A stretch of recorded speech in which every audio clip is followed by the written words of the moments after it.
Tout de suite sur B1 TV.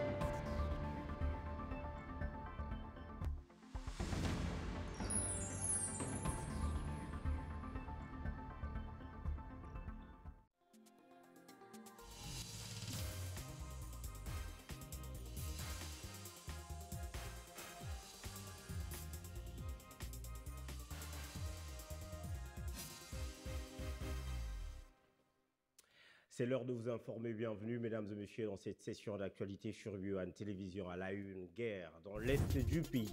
La commission de relations extérieures de la Chambre des représentants belge a adopté ce mercredi à l'unanimité une proposition de résolution condamnant fermement l'offensive militaire du M23 et le soutien avéré du Rwanda à ce groupe armé et exige la cessation immédiate des hostilités et le retrait de toutes les forces rwandaises du territoire de la République démocratique du Congo. La Chambre demande au gouvernement fédéral belge de plaider auprès de la Commission européenne pour renforcer les sanctions contre les responsables du M23 et du Rwanda. Dans les zones occupées par le rebelle, l'UNICEF s'est dit profondément préoccupé par l'augmentation significative des signalements des cas de violations graves commises à l'encontre des enfants. Pour cette agence des Nations Unies, le nombre d'incidents a triplé depuis le début de la dernière escalade de violence à la fin du mois de janvier. L'UNICEF appelle toutes les parties au conflit à mettre immédiatement fin à ces violences intolérables de droits des enfants et à respecter le droit international.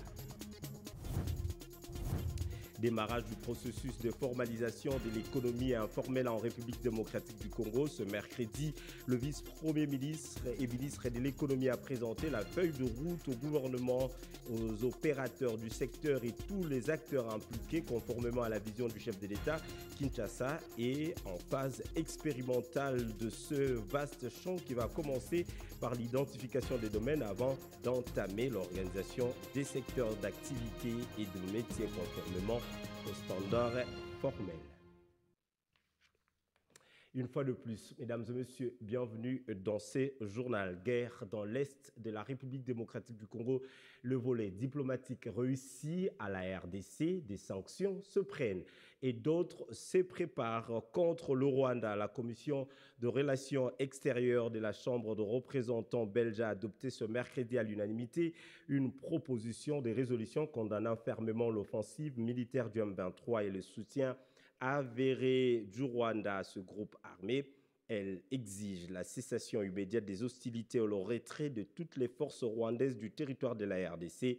La Chambre demande au gouvernement fédéral belge de plaider auprès de la Commission européenne pour renforcer les actions contre les responsables du M23 et du Rwanda. Elle a aussi appelé à la suspension immédiate du protocole d'accord signé avec le Rwanda le 19 février 2024 visant à renforcer le rôle du Rwanda dans le développement des chaînes de valeur durables et résilientes pour les matières premières critiques.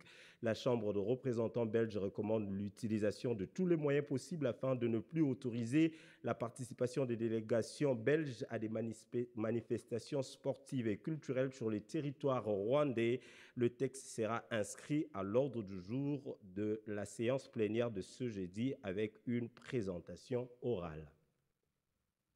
Pendant ce temps, à Paris, les femmes de la diaspora congolaise étaient en sit-in ce mercredi dans les rues de la capitale française. Accompagnées par plusieurs hommes, elles ont marché pour dire non à l'agression de la RDC par le Rwanda. Elles ont invité le gouvernement du monde, particulièrement la France, à réagir face à cette agression qui continue à augmenter le nombre de femmes et jeunes filles violées.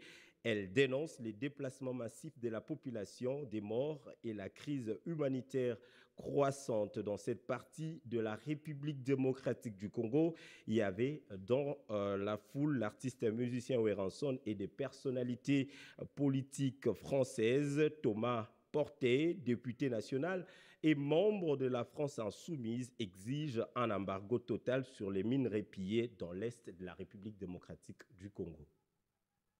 Ma présence, elle vaut soutien à toutes celles et ceux qui sont mobilisés, notamment la diaspora congolaise qui aujourd'hui marche pour dénoncer la situation. Cette guerre qui dure en vérité depuis des années, elle a trop coûté au peuple congolais. On parle quand même d'un pays où il y a 7 millions de déplacés à l'intérieur du pays, 3000 morts depuis le début de l'année, une agression rwandaise absolument inacceptable. Et je suis aussi ici pour dire qu'il faut des sanctions concrètes, pas simplement des grandes déclarations, pas des actes de parole, mais des actes politiques. Et la question des sanctions, elle est centrale. On a aujourd'hui besoin d'avoir des sanctions contre les dirigeants militaires et politiques rwandais. On a besoin d'avoir un embargo total sur les minerais qui sont extraits du Nord Kivu. Et on a surtout aussi besoin que l'Europe soit à l'avant-garde pour suspendre l'accord qui a été passé l'an dernier, justement avec le Rwanda pour l'extraction de ces minerais. Parce que cette guerre derrière, qui massacre, déplace, déporte des familles entières, elle trouve aussi son essence dans l'exploitation des sous-sols et la question des richesses, de l'accaparement des richesses du Congo. Donc aujourd'hui, l'Europe doit agir, la France doit agir. Et je suis aussi ici pour dire un, mon soutien, et deux, appeler Emmanuel Macron à sortir des mots pour poser des actes concrets.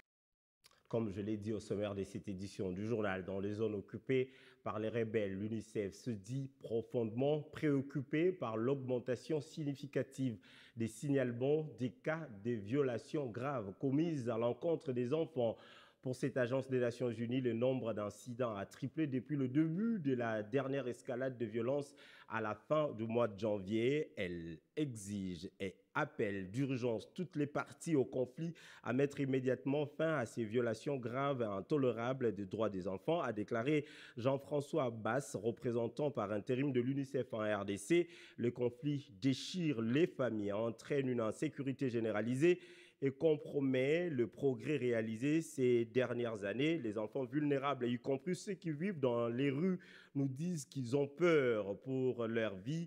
L'escalade de la violence dans l'est de la RDC a entraîné l'effondrement des services essentiels. De milliers d'écoles restent fermées. Des enfants ont été séparés de leurs familles et l'absence de services de sécurité et de justice ainsi que les combats, les évasions massives de prisonniers et la prolifération des armes exposent particulièrement les enfants. La Cour pénale internationale lance un appel à témoins sur les atrocités perpétrées dans les zones occupées par l'armée rwandaise et les terroristes du M23FC, causant une crise sécuritaire et humanitaire grave dans cette partie de la République démocratique du Congo. Cet appel a été lancé après les échanges entre le président de la République et le procureur général de la CPI à ce sujet. Une conférence internationale sur la paix, la sécurité et la justice devrait avoir lieu en avril prochain à Kinshasa pour examiner les causes de l'instabilité dans la partie orientale de la République démocratique du Congo. Nous avons convenu avec le bureau du procureur depuis le mois de juin 2023 de mettre en place une conférence internationale qui sera chargée d'examiner les causes de la crise sécuritaire du pays, les causes des drames humanitaires, mais également l'instabilité que nous vivons depuis des années dans la partie orientale de notre pays. Voilà pourquoi cette conférence connaîtra la participation de plusieurs au cadre du monde pour pouvoir cogiter sur des solutions. L'une des solutions, c'est la mise en place d'une cour pénale spéciale qui va prendre en charge les auteurs des crimes qui n'ont pas été jugés par la Cour pénale internationale ou encore moins par les juges nationaux. Il va être question, à l'occasion de cette conférence, d'examiner les voies et moyens de l'instauration de cette Cour pénale spéciale pour le Congo et que nous attendons de tous nos vœux pour finalement arriver à une approche holistique et globale qui prendra en charge à la fois les crimes de la CPI et ceux qui seront commis ici, mais qui vont être jugés par un mécanisme mixte, c'est-à-dire le mécanisme constitué des experts de la CPI, donc le juge de la CPI et les juges nationaux qui seront sélectionnés sur base d'un critérium connu de moralité et de compétences, de manière à lutter durablement contre l'impunité des crimes les plus graves.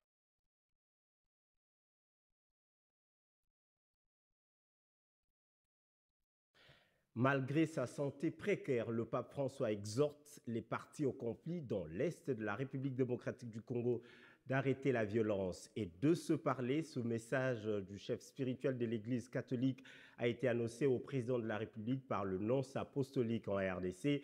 Le représentant du pape a indiqué que ce n'est pas avec la force, les armes, la terreur que la paix reviendra au Congo. Il a encouragé Félix Tshisekedi dans son engagement de trouver la paix par des voies diplomatiques.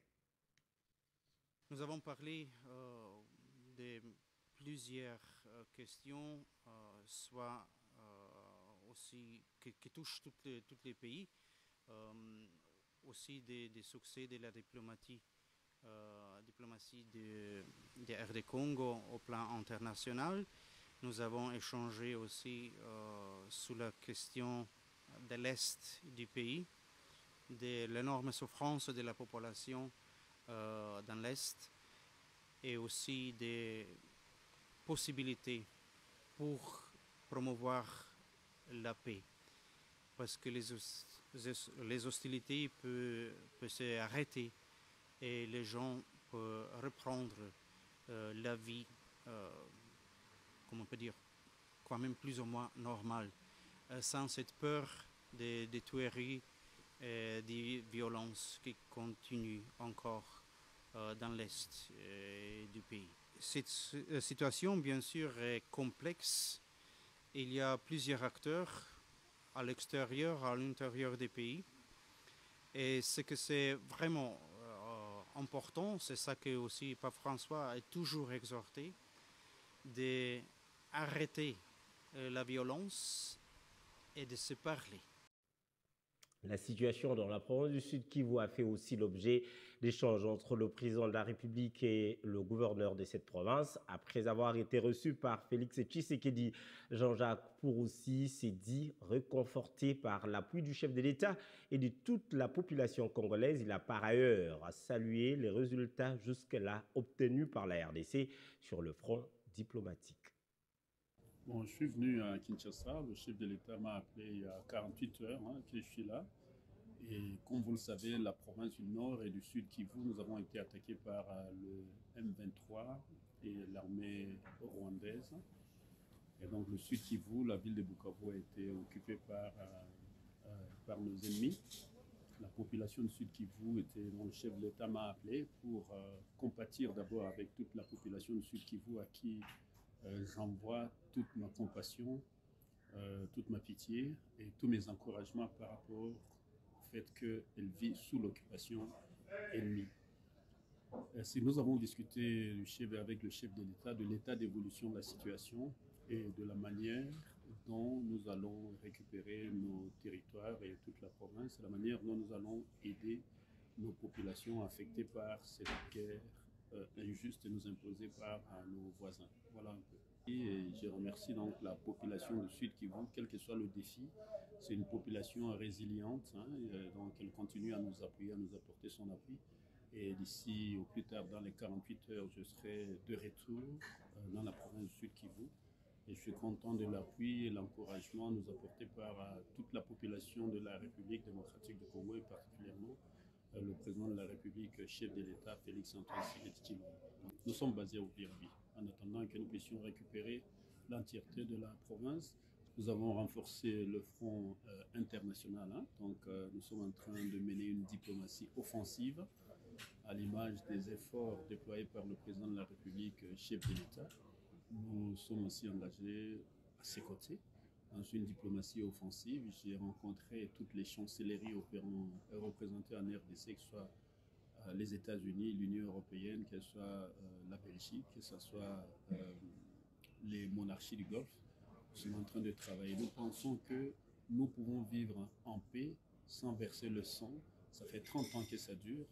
Mais nous pensons que nous avons suffisamment de ressources humaines, mais aussi minérales et naturelles, pour que tout le monde vive très bien en République démocratique du Congo, dans la province du Sud Kivu, mais aussi dans toute l'Afrique.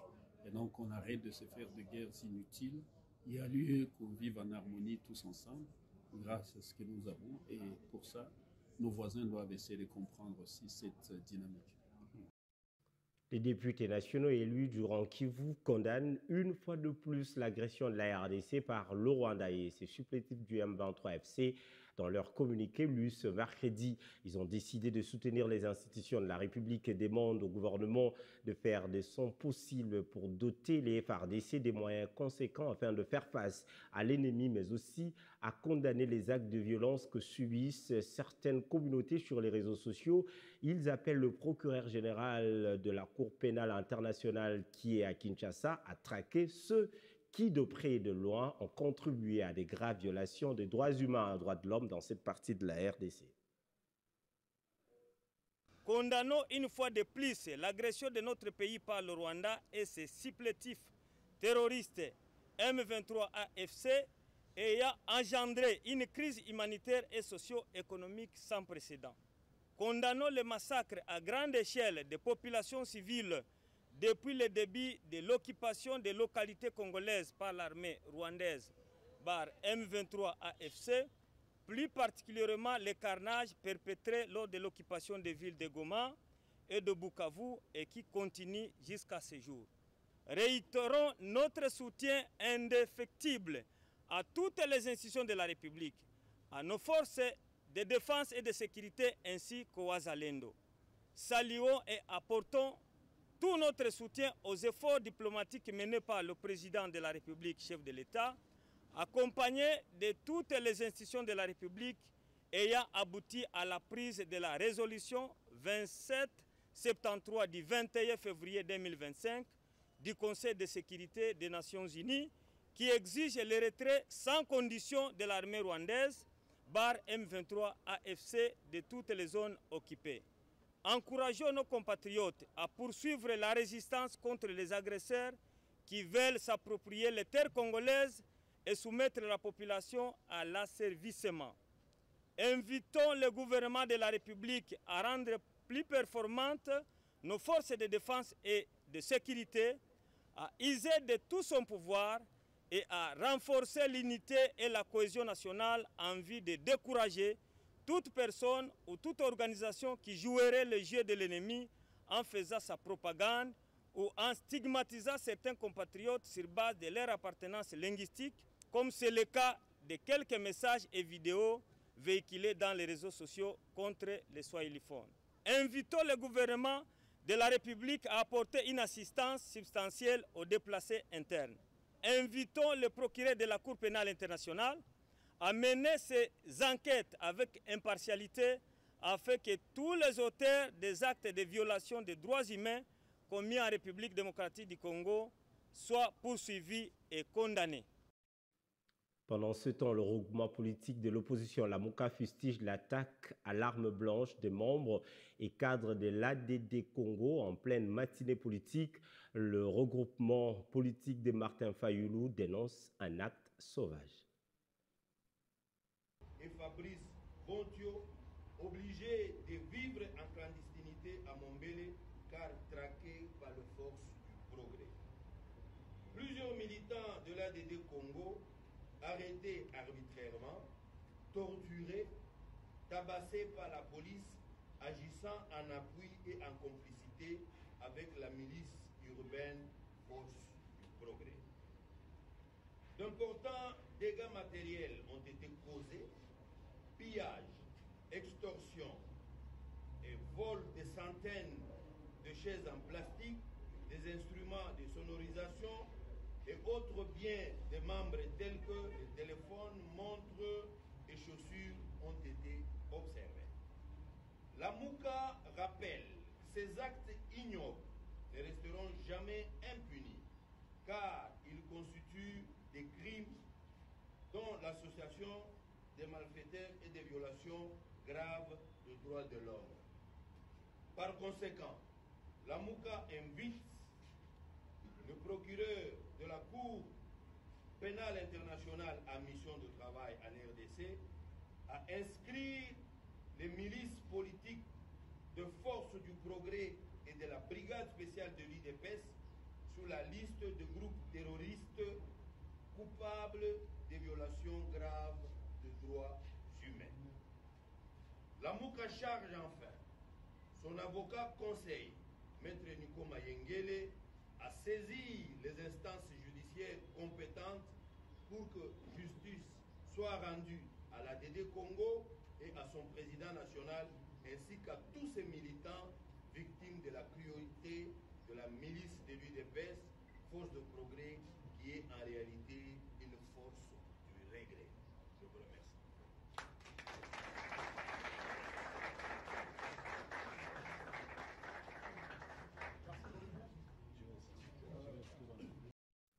Et en marge de la 58e session du Conseil des droits de l'homme, la première ministre Judith Suminwa a rencontré ce mercredi à Genève la directrice générale de l'Organisation mondiale du commerce. Les deux personnalités ont échangé sur la situation économique de la RDC, mais aussi sur la situation sécuritaire et humanitaire désastreuse dans la partie est du pays. La directrice générale de l'OMC a promis d'appuyer la RDC dans sa diversité économique.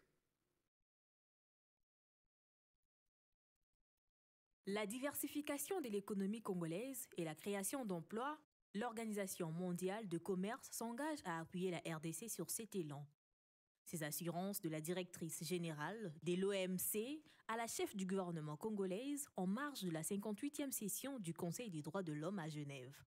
Au cours de ces échanges, Ngozi Okonjo-Iweala et Judith Suminwa ont tablé sur la transformation de l'économie congolaise, levier essentiel du développement de ce pays riche en diversité des ressources. Aujourd'hui, la RDC est un tournant de son développement où nous avons besoin d'avoir un accès à beaucoup plus d'investisseurs dans le secteur privé, mais il y a un certain travail à faire à notre niveau parce que nous voulons aller vers la diversification de l'économie, nous voulons la transformation avec toute une chaîne de valeur. Donc nous avons discuté avec Madame de la possibilité d'aller vers cette transformation en adhérant aussi à certains protocoles qui vont nous lier, notamment au niveau de la pêche, mais aussi de voir comment dans l'intégration régionale, nous pouvons avoir des chaînes de valeur régionales ou sous-régionales et comment on va aussi améliorer le commerce au niveau de la RDC et quel accent nous pouvons donner à des jeunes et à des femmes qui travaillent déjà dans le commerce mais qui peuvent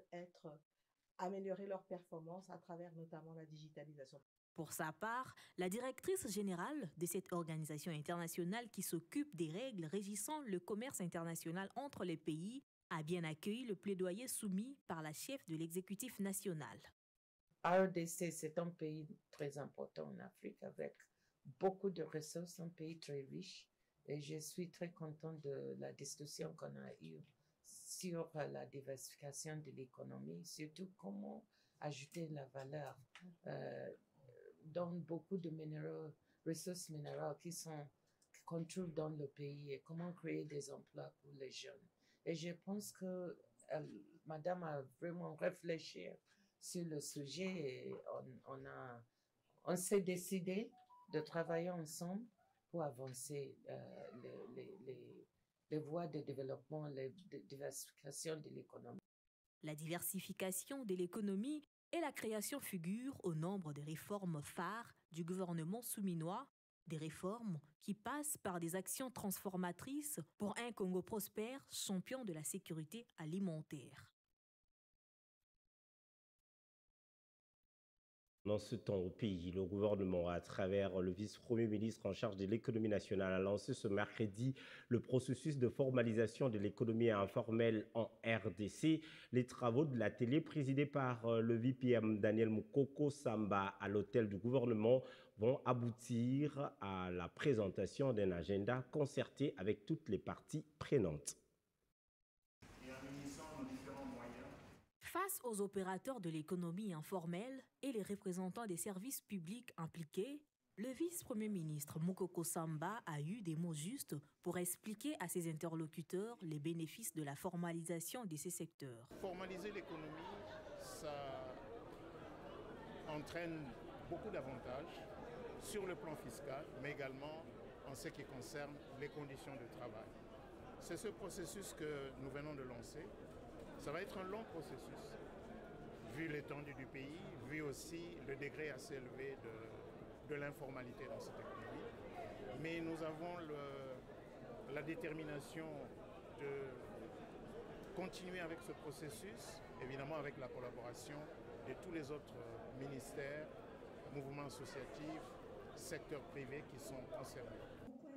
La première expérience de ce vaste champ va commencer dans la capitale Kinshasa, avec l'identification des acteurs clés de chaque domaine avant d'instaurer l'organisation en coopérative ou corps d'activité et de métiers conformément aux standards formels. On va commencer là où c'est plus simple, ici à Kinshasa. On a parlé ici de l'exemple des menuisiers de météo. Nous supposons qu'ils sont organisés. Dans d'autres cas, si je prends le secteur des garages automobiles ou de salons de peinture automobile, ainsi de suite. Il va falloir vérifier s'ils sont déjà organisés. S'ils ne le sont pas, il faut commencer par les organiser parce que c'est de cette manière-là qu'il sera plus facile de travailler plutôt que de travailler avec des unités individuelles. Cette initiative répond à l'un des engagements de la campagne de Félix Tshisekedi qui vise la promotion d'une économie plus soutenue et le plein emploi.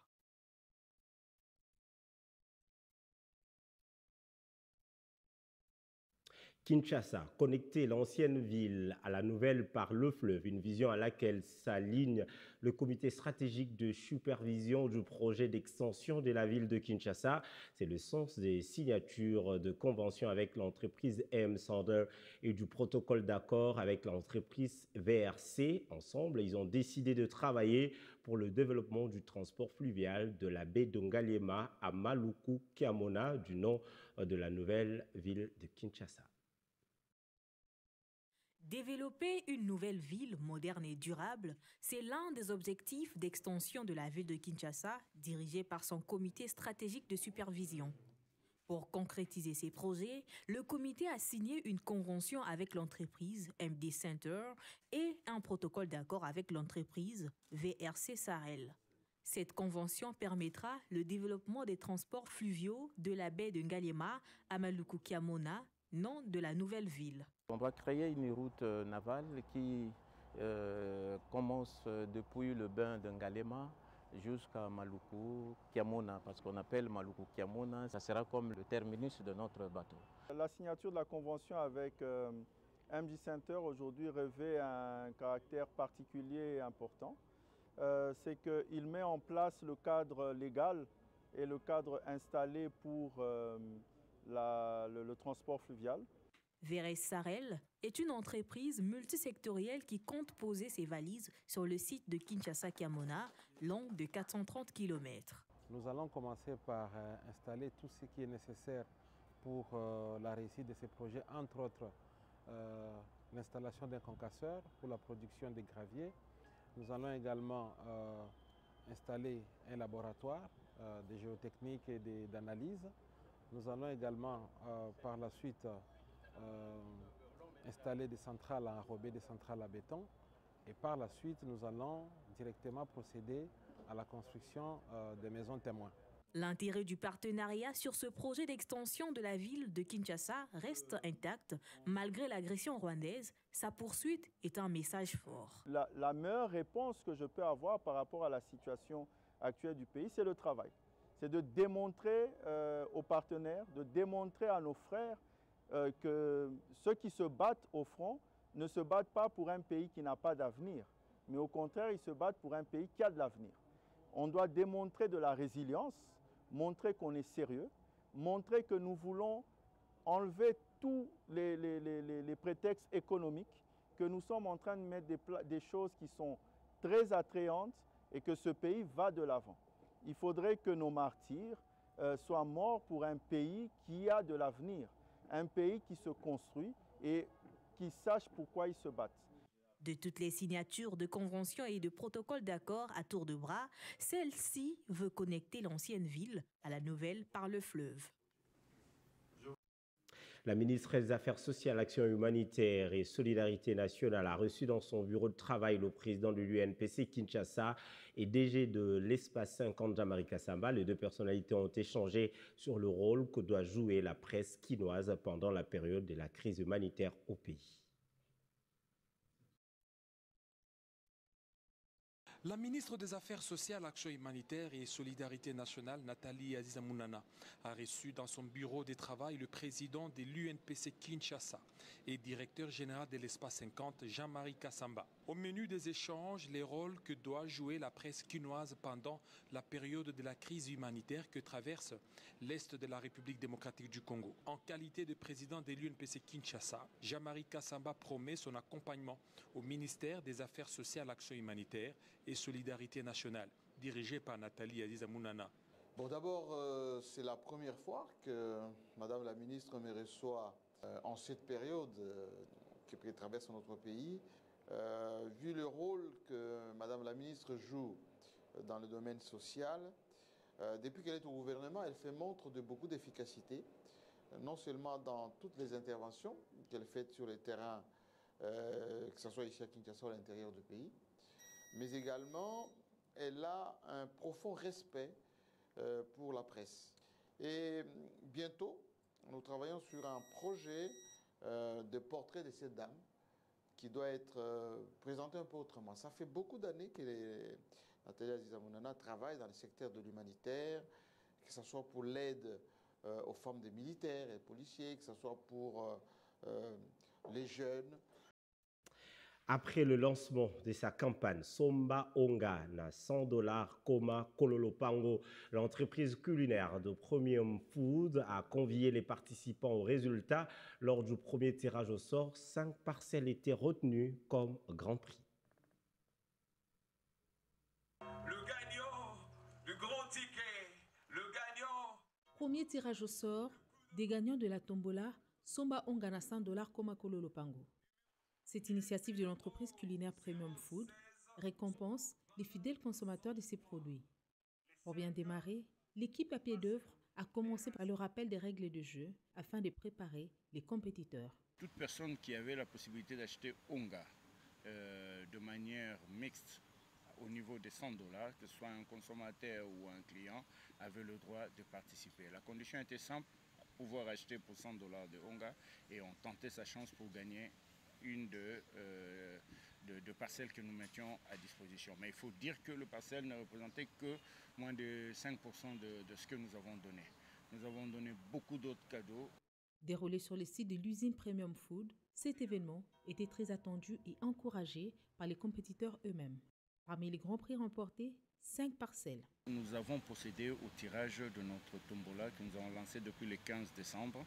Et aujourd'hui, c'était le jour où on faisait le tout premier tirage pour cette activité-là, qui devait à la clé donner comme grand prix 5 terrains à 5 de nos clients.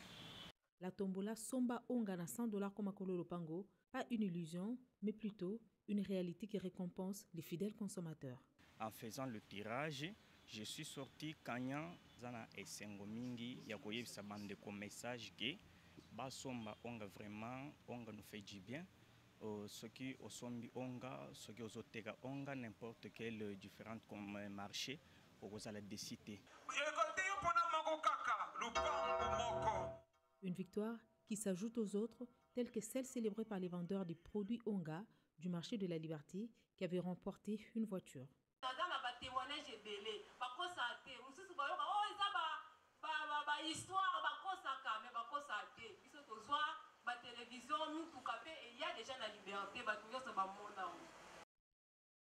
Et voilà, c'est par ici que nous mettons un point final à cette édition de journal. Merci de l'avoir suivi et restez branchés sur Bio1 Télévision.